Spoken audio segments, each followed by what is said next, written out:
Hello guys, welcome back again sa ating YouTube channel, no, The Action Man. Una sa lahat, mega love shoutout po sa lahat ng mga kakampeng at sa mga hindi man mga kakampeng. Kung interesado ka sa bidyong ito, patapusin mo na hanggang dulo at huwag nyo nang kalimutan na i-like at i-share ang ating video para marami naman ng ilan sa ating mga kababayan na nagtutulog-tulugan sa katotohanan.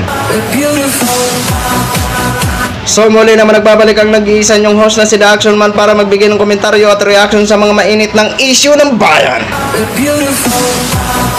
So ito ho mga ka-action, mga kakamping, no, part 2 na po ito. Part 2 na po ito. Pero hindi part 2 ng event ha. Part 2 lang po ito sa pinakita ko sa inyo nung isang araw na kung saan na pumunta nga po ito sa isang event sa MOA si Attorney Leni Robredo. Ito pala ay concert ni Miss Regine Velasquez ho mga ka-action, na kung saan pumunta nga po si Attorney Leni Robredo at nakapukaw ng pansin sa mga manunood ni Miss Regine Velasquez sa kanyang concert, na kung saan nung nakita si Attorney Leni Robredo na papasok ay ang atensyon nga ho ng mga manunood ay nandun na kay Attorney Leni Robredo.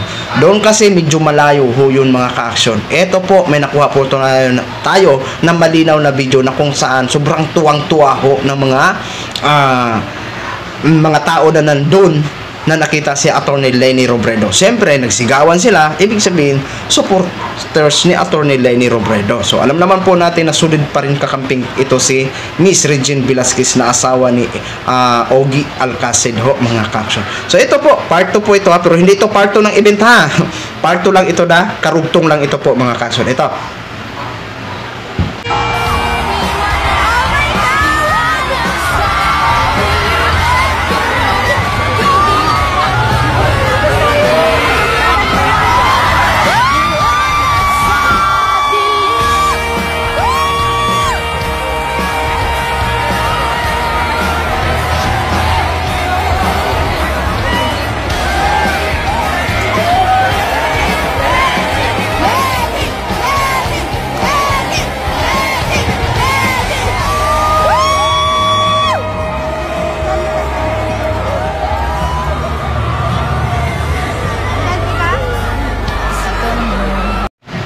So yun na ho mga ka-action, mga kakamping, no? Napanood na po natin, o di ba? Nakakaano po.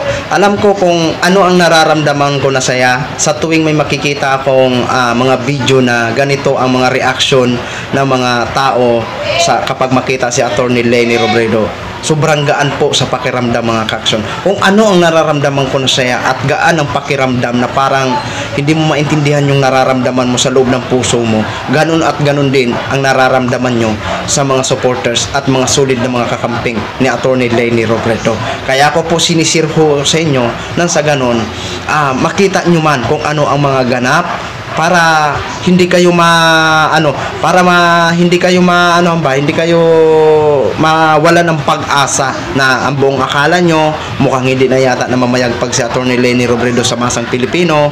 Kaya ako po sinisir sa inyo para ma-inspired ho kayo, dahil katulad ko na-inspired po ako, masaya ako kung anong nakikita ko sa social media na kapag saan pumunta si Attorney Leni Robredo at pinapalakpakan, sinisigawan.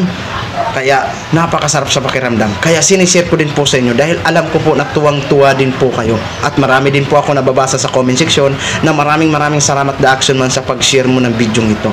Kasi alam naman po natin na alam ko naman na mga pages na nakapollow ako ay hindi kayo nakapollow. Kaya ang purpose ko dito, sinishare ko dito kasi para makita nyo, no? Kaya dyan pa lang sa mga move na yan, alam ko naman na sobrang tuwang-tuwa kayo. Kaya sa totoo lang mga ka-action, mga kakamping, hindi pa rin yan yan. Wala pa rin katulad si Attorney Leni Robredo. Kaya kung anong nakikita natin ng mga rallies na ang mga tao grabe kung pumupunta sa mga rallies, sa totoo lang, maniwala kayo sa hindi, itong darating halimbawa na 2025 election at sa mga rally, mauulit at mauulit pa rin kung gaano kabulyong ang mga tao na pumupunta sa rally. Mark my word dyan mga ka-action, mga kakamping. Kasi buo pa rin tayo, buo pa rin ang mga kakamping. Hindi ho yan gaya ng DDS na huri-hiwalay na sila. Kasi nga ho, wala silang sariling mga paninindigan. Oo. Mga ano lang po yan, mga pula-puti yan. Kung saan sila mamangka, okay, dito naman tayo mamangka. Lilipat naman sila sa kabilang ilog at doon naman mamamangka. Di ba? Alam nyo na po ang ibig sabihin. Hindi ko na pwedeng diretsuhin. Alam ko nagigets yung ibig kong sabihin, no? Tayo, may sarili tayong paninindigan. Kung kakampeng, ako, sa totoo lang, marami nagsasabi, bayaran ako. Pero patunayan nyo muna bago nyo sabihin yan. Kung may mga ebidensya kayo na binayaran ako dito para magdakdak, patunayan nyo muna. Dahil kapag may maipakita kayong mga ebidensya, ako mismo, buburahin ko ang channel ko. Totoo yan. Mark my word dyan.